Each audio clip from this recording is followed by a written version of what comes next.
manneen murtii magaalaa Adaamaa fi qaamoleen haqaa murtii qulqulluu si'ataa dhaqqabamaa kennuuf bara 2018 karoora baafachuudhaan hojiitti galuun ni beekama. Hojiin qaamoleen kun hojjetan qulqulluu akka ta'u, hanqinni magaalaa keessatti akka mirkanaa'u, sirni dimookiraasii akka dagaagu, misoomni akka ariifatu, hojiin gaarii akka jiraatu, hojiin qaamoleen haqaa amantaa uummataa akka horatu, bara kana ragaa sobaa irratti qorannoowwan garaagaraa, xiinxaloota garaagaraa gaggeessuudhaan, barreeffamoota garaagaraa qopheessuudhaan miidhaawwan ragaa sobaa dhaqqabsiisaa jiran, ragaan sobaa babal'ataa deemaa jiraachuu isaa hubachuudhaan xiinxala gaggeessinee qaama ilaallatu wajjin mari'achaa turuun keenya ni beekama. Guyyaa har'as qaama isa lammaffaa dhimmi kun ragaan sobaa isa ilaallatu jaarsolee, abbootii amantaa fi qaama garaagaraa wajjin barreeffama kana qophaa'e irratti mari'achuuf kan qophaa'edha. Murtii haqa qabeessa kennuuf ammoo ragaa rogummaa, fudhatamummaa fi soba hin taane irratti hundaa'uu akka qabnu, dhimma dhiyaate tokko murteessuun duratti ragaan dhiyaate dhugummaa isaa mirkaneessuu akka qabnu, kana mirkaneessuuf ammoo tooftaawwan garaagaraa adda addaa fayyadamuudhaan bu'uura seeraan kaa'amanii jiran fayyadamuudhaan qulqulleessuun nurraa eegama. Haa ta'u malee qaamoleen haqaa dirqama kennameef sirnaan yeroo hin baanetti ni mul'ata. Qooda fudhattoonnii fi waajjiraaleen adda addaas ragaa sobaa yeroo qindeessanii qaamolee haqaa ergan ni jira. Kanarraa ka'ee haqa qabeessummaa fi qulqullina murtiilee gaafii keessa galchuun amantaa fi garaagahinsa uummanni qaamolee haqaa fi mootummaa irratti qabu miidhaa jira. Maddi komii fi bulchiinsa gaariitis ta'aa jira. Maddeen ragaa sobaa ammoo waajjiraalee qofa otoo hin taane hawaasni, namni dhuunfas gahee keessaa qaba. Miidhaawwan ragaa sobaa dhaqqabsiisanis nama mirga hin qabne mirga akka argatu taasisa. Nama yakka raawwatee jiru bilisa akka bahu taasisa. Amantaa qaamota haqaatirraallee mootummaarraallee dhabsiisa. Akka waliigalatti abbootiin amantaa kamuu keessatti dhimma kana balaaleffachuu akka qaban kitaabota amantoolee garaagaraa keessattis ifatti taa'ee kan jiru ta'uu isaa ni beekama. Fakkeenyaaf amantaa musliimaa keessatti suuraa 3 lakkoofsa ayataa 135 isin warri Rabbiin sodaattan mataa keessan irrattillee abbaa fi haadha keessan irrattillee fedhii keessanii fi abbaa fi haadha keessan irrattis firoottanii fi dureeyyiif hiyyeessa irrattillee fedhii keessan hordoftanii Rabbi waan isin gaafatu irratti yoo hojjettan, yoo ragaa baatan Rabbii wajjin kan wal dhabdan ta'uu isaa, ragaa dhugaa qofa akka ragdan kan jedhu ta'uu isaa ni mul'ata. Amantaa kiristaanaa keessattis kitaaba keessa deebii boqonnaa 5 muraa 20 irratti namni sobaan dhugaa bahuu otoo hin adabamin hin hafu. Soba kan bahus adaba jalaa hin bahu jedha.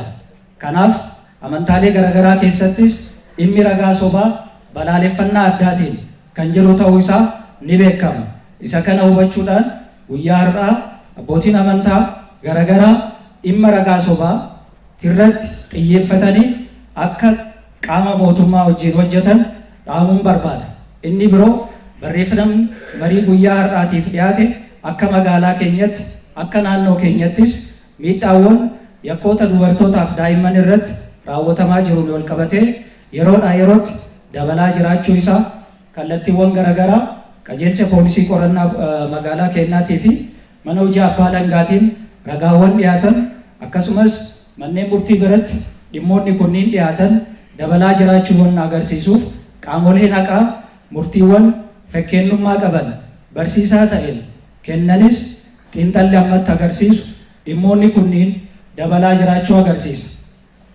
Isa kana irrattis hojjechuuf ammoo mana hojii mootummaa qofaatiin otoo hin taane abbootiin amantaa, jaarsoleen, abbootiin gadaa fi haadholeen siinqeen waliin ta'uudhaan hubannoo waliif kennuudhaan dhimma kana ittisuu irratti xiyyeeffannaan akka hojjennu barbaadame waan ta'eef barreeffamni lachuu dhimmi miidhaan ragaa sobaa keessaa jiruu fi dhimmoonni dubartiif daa'imman irratti raawwatamaatiin jiran yeroodhaa yerootti dabalaa jiraachuu kan agarsiisuu fi dhimmi kun ammoo gara qaamolee haqaatittis gaafa dhiyaatu murtiiwwan dhugaa qaban soba akka ta'an kan soba ta'an dhugaa akka ta'an godhaa jira waan ta'eef isa kanarraa kaanee guyyaa har'aa barreeffama lachuu dhiyaatu irratti marii bal'aa godhuudhaan nu hunduu fudhannee gallee kallattii mana amanamtaa kennaatiin akka biyyaatittis jaarsoleenis irratti hojjechuu akka qabu dhaamuun barbaada. Murtii manni murtii kennu akkuma karoora keenya waggaa 10 waggaa 5 waggaadhaan baafannu keessattis murtii qulqullina qabu qaqqabamaa ta'e bifa bu'a qabeessa ta'een kennuudhaaf karoorfannee waggaadhaan irratti hojjenna. Isa kana keessatti garuu murtiin keenya qulqullina qabaachuudhaaf gahee olaanaa shoora olaanaa kan qabu ragaa manneen murtiitti dhiyaatanidha. Ragaawwan kun immoo kanneen isaan dhiyaatan yookaan waajjiraalee mootummaa keessaatii yookaan immoo kutaa hawaasaa isin beektan karaa amantaatiinis ollaa bira jiraattaniinis hawaasa kutaa adda addaa keessa jiraattan keessaatii ragaa gara mana murtiitti dhufan irraa kan walitti qabamanii sirna haqaa keenya keessatti manni murtiitti fayyadamee murtii kennuudha. Egaa ragaawwan nuuf dhiyaatan kun qulqullina qaban yoo ta'e hagam itti dadhabnee hojjennuyyuu haqa uummata nu biratti tajaajilamuu dhufuu mirkaneessuun rakkoo akka ta'e asumaan sinii kaasuun barbaada.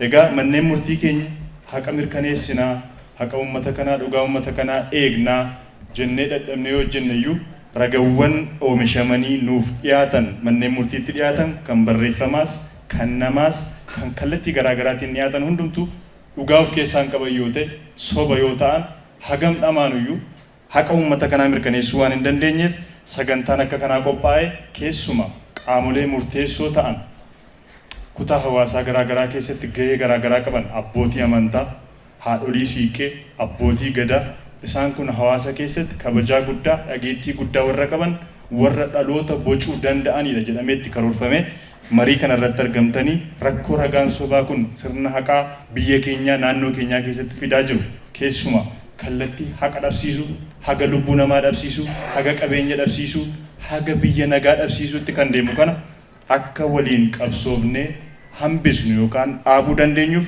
marii qophaa'e waan ta'eef kana isinis hubattanii barreeffama waltajjii irraa dhiyaatan kana hayataan caqastanii gahee isinirraa eegamu akkamitti waltaanee ragaa sobaa kana hambisuu dandeenya dhaabuu dandeenya hin beekna ollaa keenyaa dhufaa qe'ee keenya keessaa dhufaa dhaabbata nuti dursinu keessaa dhufaa ija keenya jalaa dhukataa waan hin taaneef akkamitti irratti hojjennee dhugaa kana bakkatti eeguu dandeenya haqa manni murtii argamsiisuuf dhama'u kana keessatti gahee yookaan shoora keenya baanaa kan jedhu akka irratti mari'attanii furmaata tokko walumaan keewwannee irratti hojjennee milkoofnu jechuun barbaada.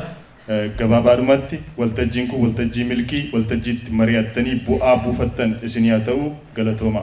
Manni murtii magaalaa keenyallee dhimma kanaaf har'a hawaasa walitti qabee hubannoo ragaa sobaa irratti kennuun baay'ee waan jaalatamaadha. Haa galatoomanii jechuu barbaada. Ragaan sobaa ragaa badaadha. Hawaasa balleessa, biyya balleessa, aalama balleessa. Kanaaf akka shari'aa islaamaatitti wanni gugurdoon hamtuun waa torban san keessaa kijibni shahaadata zuur jecha. Shahaadaa ragaa sobaa kennuun waan guddaadha, waan fokkata, waan shari'aan irraa dhorgitu, waan namtichi ragaa sobaa kennu duniyaa kanaa miti akhiratti miidhaan guddaan maal jedhanii arrabni isaa akka haadaa taheet isaan fannifame arraba isaa kanaan fannifame akkasitti azabamaa jedhan. Kanaaf shari'aan waan kana waan guddatti waan eegasii ummata balleessu waan biyya balleessu jettee ilaalti.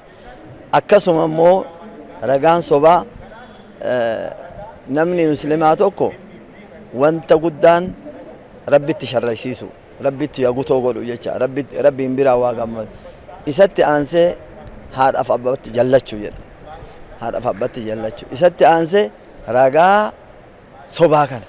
Laala bakkee inni jiru bakkee malee jira jecha. Ragaa sobaa kuni akkuma jenne biyya balleessaa. Sababni inni biyya balleessu maali? Seeraa akka sirrii malee murteessan godha.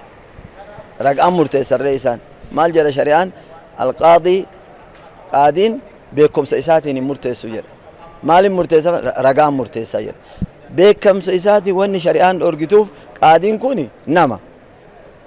Beekumsaatiin akka murteessu yoo shari'aan ka hayyamtuuf taate waan hin taane murteessuu danda'a. Namaaree. Kanaaf ragaan murteessaa jedha. Yoo ragaan sun bade murtiin sunis waliin bada. Murtiin taane kennamee sababa saniin namtichi akka islaamaatiitti iddoo nama miidhameetii fi iddoo rabbii wanni tokko hin jiru jedha. Qaxxisaa ol baati. Wanni inni kadhate. Namtichi yoo beeytee fakkeenya ragaa sobaatiin duniyaan tokko irraa fuudhamee manni irraa gurguramee adabbiin irra gahee rabbitti himate mazluum miidhamee jira. Rabbiin miidhaa isaa san hin dhagaha. Waytii dhagahee immoo hin lola rabbi dallansuu fida. Amma laal biyyi tuni biyya nagahaati. Bishaan hin balleessu. Odoo roobni akkatti roobu. Bubbeen hin balleessu. Odoo bubbeen akka maal inni nagahatu jira. Bakkee nageenni kun dhabametti bakkee rakkoon kijibaa kuni ragaan sobaa kuni deemee jedhetti balaa akkanaa kanatu dhufa. Rabbi balaa kanarraa nu tiisuuf uftiisuu qabna. Akkamitti beeytee ragaa kana sobaa kanarraa namni ittifama yoo jedhame tokko akkuma ammaa har'aa kana kunoo waltajjiin akkanaa kun uumamee hubannaan ummataaf kennamu. Hawaasa maraaf kennamu. Inni lammataa immoo abbootiin amantaa mana masjida keessatti bakkee ummanni wal gahetti cidha keessatti fuudhaa heeruma keessatti bakkee du'aatitti dhimma kanarratti xiyyeeffatanii gorsa hubannoo ummataaf kennu. Kanaan eegan ammootii wanni kuni badeetiniin jedha yookaan dhiphateetiniin jedha. Kanaaf karaa kanarratti jabaannee miidiyaalleen dhimma kanarratti xiyyeeffatee hojjetuu qabu. Namoota beeytota afeeranii akka ammaa kanatti hubannoo cimaa gadi fageennaan kennituyyuu dhimma kana dhaabee jedha. Kanaafuu akkuma yoo duraa kaafne akkaataa kanaan